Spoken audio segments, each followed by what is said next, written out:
feud that's set to be reignited this week as Gail and Eileen once again go head-to-head. And it's just the latest row in a rivalry that's shaken the very foundation of the cobbles. Let's get ready to rumble! Go home, put some clothes on and come back and we'll talk about it. We don't want to be fighting on the doorstep. This is the only chance you're going to get the grandchild of that pervert! Go home, Gail. You are going to let me walk away while I still have my dignity and you still have your teeth. Ow! Sad and desperate. You should have it tattooed on your forehead. You can talk. Oh, he's the other one. The rest of the village people. You wrecked my relationship with Phil because you couldn't bear to see me with him. Glass of wine, Eileen? Wouldn't a can of lager be more your style? Back to your empty house, Eileen. Work out where you went wrong. Moving across from your wreck of a family, that's where I went wrong. You're slamming at one hitter, sir. You think I'm scared of you? Well, you flaming should be. It's genius. It's amazing. It really isn't it? is that genius. Village people moment as well. Was what a incredible. line! What a We line. can talk now to Helen Worth and Sue Cleaver. Good morning, ladies. How lovely to see you. Hello. You just can't imagine where, you know, this long-standing feud is going to fire up. Who could imagine that a family tree could go wrong? This all starts with a picture of Fanny in a box. Fanny in a box, and carries on.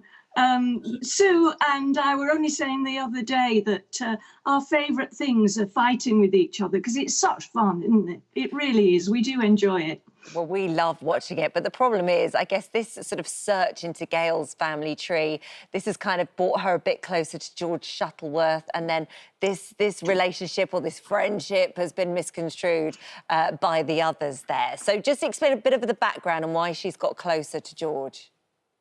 Well, because we're tracing a family tree, and there's quite a surprise coming up too about that. But I think this has got disaster written all over it, and I've got a feeling Eileen might win this round, although I'm not too sure. Really? Well, I mean, George Shuttleworth is Sue is a feature here, as is you know the when you start looking back, you find all sorts of different things. It's just George is definitely a feature, but let's be honest, they don't need any reason to fall out at all. This is their blood sport. This is they thrive in it. They are like two 15-year-old girls in the playground who constantly poke. And there's nothing more that Eileen loves than winding up Gail. Do you know what was boy, interesting, can she though? wind me up. But Helen, you said, and I was quite shocked when I read this, you said that you think, Gail, if it really the push came to shove and Eileen needed her, that Gail would be there for her. Oh, without a question of doubt, yes. Just because they spar in the street and knock six bells out of each other doesn't mean to say they don't care about each other. They do. And if Eileen is in trouble, Gail will be there to help, and vice versa. So that's why it's so interesting. Do you agree, Sue? Do you think Eileen would be in the same situation? Yeah, because if you just, you know, we care so much, we hate each other so much. There is a huge depth of emotion there. So it's not like we don't care about each other. So yes, I absolutely agree. And we have seen it occasionally in the past where we've rallied towards each other to check on each other's okay. Yeah. But then again, we revert back to 15-year-old kids in a playground. Why don't they get on, though? What is it about the two women who've been there for such a long time? Phil, it's TV. How dull would that be? We need high campery, especially now. We need to see those sparring women. I mean, women of a certain age behaving atrociously.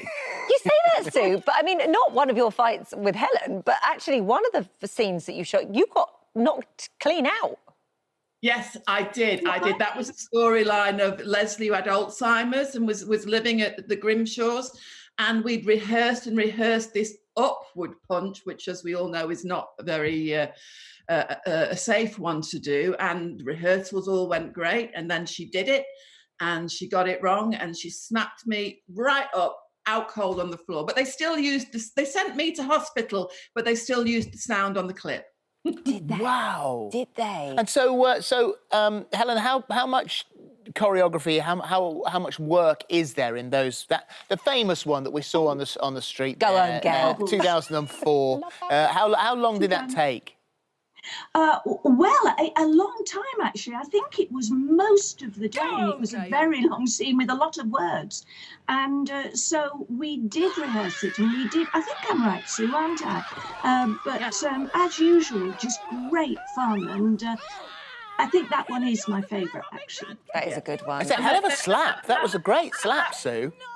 Yeah, and at that point now, exactly there, in between those takes, while Helen is straddled over me, we looked at each other and went, what a ridiculous way to pay the mortgage. We've got a clip here from tonight. It's not quite as physical as the one we saw out in the cobbles here, but there's definitely an exchange of words. Let's have a look. Do you not get on with Eileen? She's unhinged. Bitter to the core. Are you talking about me?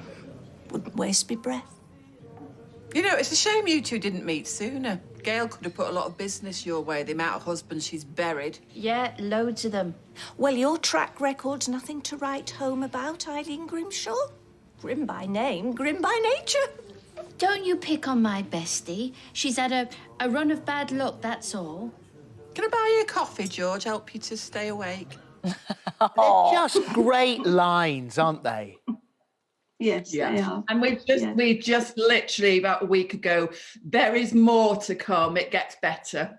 So there'll be some more. Socially distanced more to come, of course. Yeah, which is tricky because they can't get at each other's throats now, which is a shame. It's another annoying thing about COVID, isn't it? You two can't have those fights. Helen, you've suffered for your art here on this. Yeah, more to come. You've suffered for your art here. There was those scenes, another incredible scene on Coronation Street, and this was back in 2003, and this was the Richard Hillman and the scene in the canal. And ever since that moment, it's given you more of a phobia of water. Well, I had a phobia before I did it, to be honest. I'd never been underwater. And I have to tell you that since these scenes, I've still never been underwater. I was underwater there. I actually did the stunt, and I don't want to do it again. No, I'm not surprised. And I love how much hard work you put into it. That Sue, actually, when you started working at Streetcars, you were ordering fake taxis, phoning them up, ordering them, making sure you got the terminology right. Yeah, I was ringing up taxi companies and then listening to them and sometimes just hanging up. All in the name of acting. Cleaver, I can't tell you. That is so sweet.